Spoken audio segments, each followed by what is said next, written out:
Hello दोस्तों, मैं Ram ji RM learning hub में एक बार फिर से आपका स्वागत करता हूं दोस्तों। तो चलिए दोस्तों, आज हम आपको बताएंगे गूगल स्प्रेडशीट में आप मल्टीपल सीट का डेटा एक वर्कशीट में कैसे कंबाइन करते हैं, उसके बारे में आज मैं आपको बताऊंगा।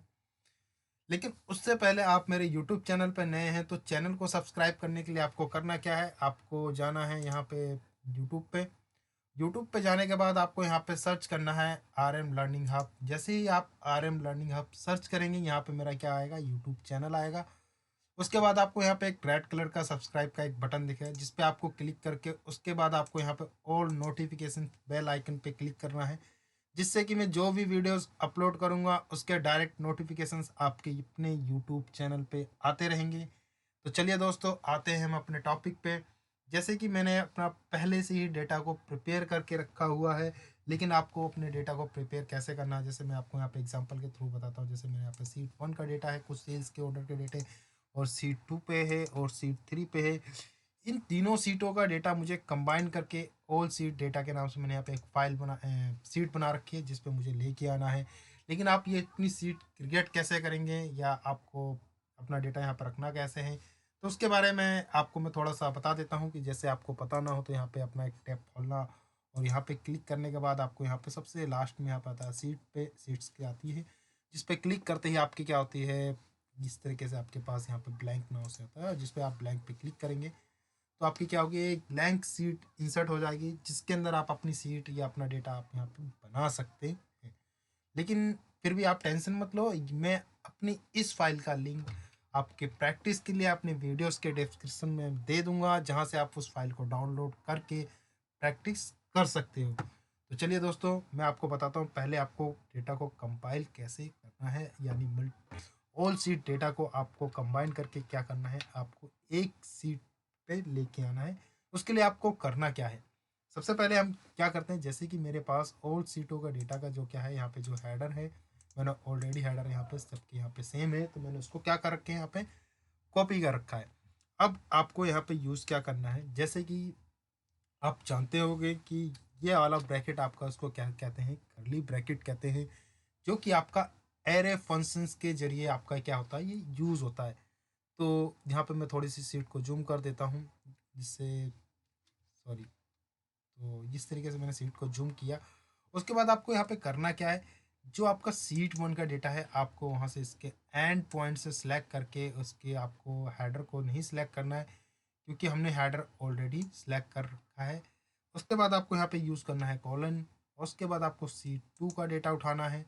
हम सीट टू पे जाते हैं, सेम इसी तरीके से मैंने इसको डेटा को क्या करा, ऊपर तक सिलेक्ट किया, फिर कॉलन। उसके बाद मैं यहाँ से क्या करता हूँ, सीट थ्री, यानी सीट थ्री के डेटा को सिलेक्ट किया, और हमने क्या करा, ये सिलेक्ट कर लिया। और उसके बाद आपको क्या करना है, कर्ली ब्रैकेट को क्लोज करना। जैसे ही आप एंटर प्रेस करेंगे, तो आपने देखा कि वहाँ पे जितना डेटा था उसका सारा का सारा डेटा क्या होगा, आपकी इस सीट पे कंपाइल होके, यानी कंबाइन होके आ जाएगा। तो वो चीज़ आपको मैं दिखाता हूँ। जैसे कि आप यहाँ पे देख रहे थे, आपका 10वें मंथ का डेटा आपके पास ये था, जो कि आपके 130 तक की सेल थी, 130 ऑर्डर तक थे। ये आपका 11वां मंथ का डेटा हो गया, और उसके बाद आपके पास ये 12वें मंथ का डेटा। तो मैं आपको यहाँ पे तीनों डेटा दिखाता हूँ। देखिए, 10वें मंथ का डेटा आ गया, उसकी 130 तक की, और उसके बाद आपका 11वें का, फिर उसके बाद आपके 12वें मंथ का डेटा आ गया। तो इस तरीके से क्या हुआ, तीनों सीट का डेटा आपकी एक ऑल सीट डेटा कंबाइन के नाम से, जिससे आपने गूगल स्प्रेड सीट के जरिए आपने क्या करा, यहाँ पे कंबाइन कर लिया। लेकिन यहाँ पे आपका ये ऑटोमेटिकली नहीं डेटा कंबाइन हो रहा है। जैसे कि यहाँ पे मैंने क्या दिखाया था आपको, आपको यहाँ पे दिखाता हूँ, A2 से K21 तक का ही डेटा आपको यहाँ पे क्या हो रहा है, कंबाइन हो रहा है। फॉर एग्जांपल, जैसे कि मेरे पास यहाँ पे कुछ डेटा है मेरे सीट वन में, और इसको मैं ट्रैक डाउन करके यहाँ पे क्या करता हूँ, एंड प्लीज बढ़ा देता हूँ। यानी आपकी डेट हो जाती है 21 की डेट हो जाती है। तो क्या ये डेटा मेरा यहाँ पे ऑटोमेटिकली यहाँ पे अपडेट होता है कि नहीं? क्यों अपडेट नहीं हुआ? क्योंकि हमने यहाँ पे जो क्राइटेरिया दे रखा है, हमारा डेटा K21 तक ही दे रखा है, और डेटा सेट हमारा K22 तक जा रहा है। तो इसके लिए आपको करना क्या है, उसके बारे में मैं आज आपको बताऊंगा, जो इसी वीडियोस में बताऊंगा। क्वेरी फंक्शंस के जरिए आप उसे सॉल्व कर सकते हैं। लेकिन उससे पहले थोड़ा सा एग्जांपल देना चाहता हूँ कैसे होगा वो। जैसे कि आप यहाँ आपको मैंने आपको बताया तो K20 तक, तो मैं इस क्राइटेरिया को यहाँ पे K20 हटा के, यानी ओनली A2 से डेटा मेरा स्टार्ट होगा और के एंड पॉइंट तक। उसके बाद इसी तरीके से यहाँ पे मेरा K20 था C2 का, इसको भी मैं यहाँ से क्या करता हूँ हटा देता हूँ। और उसके बाद मेरे पास C3 का, और इसको भी मैंने इसी तरीके से यहाँ पे हटा दिया। और उसके बाद आप जैसे ही एंटर प्रेस करते हैं तो यहाँ पे डेटा आपका कैलकुलेशंस होके सारा का सारा डेटा जो होता है आ जाता है। लेकिन इसमें भी आपका एक क्या होता है, बग एरर आता है। एरर क्या होता है वो चीज़ मैं आपको यहाँ पे दिखाता हूँ। जैसे कि आपने आप देखते हैं यहाँ पे मेरा डेटा कितने तक सो रहा है, 22 रो तक का डेटा जो था वो सो रहा है। और उसके बाद मैं यहाँ पर कंट्रोल डाउन करता हूँ तो उसके बाद 1001 से दूसरा डेटा यहाँ पे शो हो रहा है। उसके बाद दूसरा कंट्रोल डाउन करता हूँ तो यहाँ पर 2000 से डेटा जो तीसरी सीट का डेटा आ रहा है।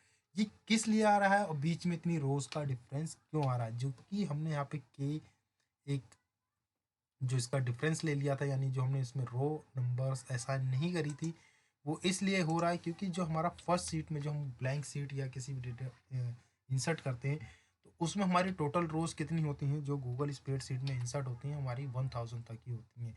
इसलिए यहाँ पे जो हम अपने ऑल सीट डेटा पे जब हम जाते हैं तो उसके अंदर अगर आप देखना चाहेंगे तो हमारे पास क्या आ रहा है 1000, उसके बाद यहाँ पे 2000 के बाद, यानी ये देखेंगे।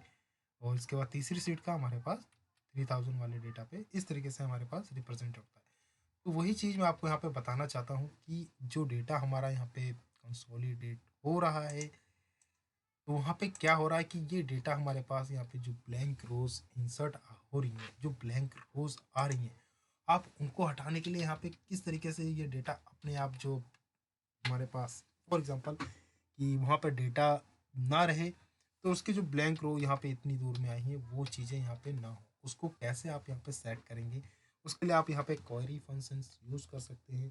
तो वो क्वेरीज कैसे यूज़ होगी गूगल स्प्रेडशीट में, उसको मैं आज आपको यहाँ पे बताता हूँ। तो सिंपल, जैसे कि मैंने यहाँ पे फॉर्मूला लिखा है, इस फॉर्मूले के आगे आपको करना क्या है, यहाँ पे सिंपल जाना है और क्वेरी टाइप करनी है। क्वेरी कैसे टाइप करनी है गूगल स्प्रेडशीट में, वो आज आपको मैं यहाँ पे एग्जांपल्स में बताता हूँ। तो मैं फॉर्मूले को क्या करता हूँ, F2 करता हूँ एडिट में जाके, सिंपल आपको यहाँ पे उसके आगे क्या टाइप करना है, क्वेरी।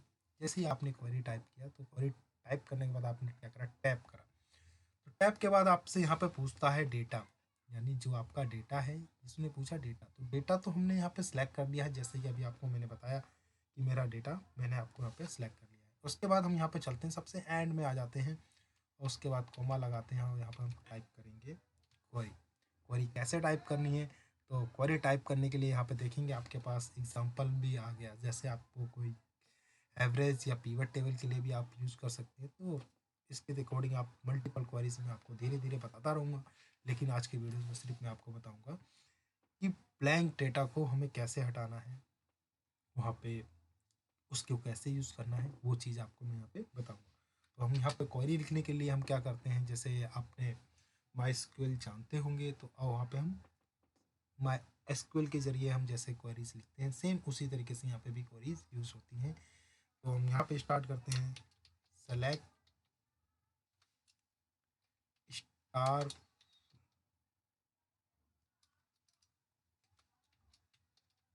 वेयर